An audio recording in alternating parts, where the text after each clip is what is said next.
This is just a brief overview of section 1.7. We'll be looking at scientific notation. So scientific notation for a number is an expression of the form n times 10 to the m, where n is in decimal notation, 1 is less than or equal to n, which is less than 10, and m is an integer. So n has to be greater than or equal to 1 and less than 10.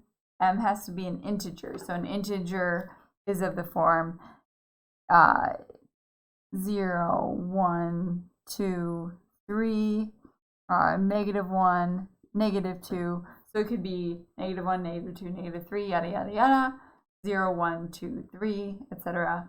6.2 is not an integer. So yeah, you get the idea. Okay, so here's a brief warm-up exercise. So which of these is in scientific notation? A, 11.5 times 10 to the -6. B, 3.14 times 10 to the 4th. And C, 6.2 times 10 to the 3.1. So part A, what we have to check is n greater than or equal to 1 and less than 10. N is this thing before the multiplication. It's 11.5. So that's actually greater than 10. So this cannot be scientific notation. So A is not scientific notation.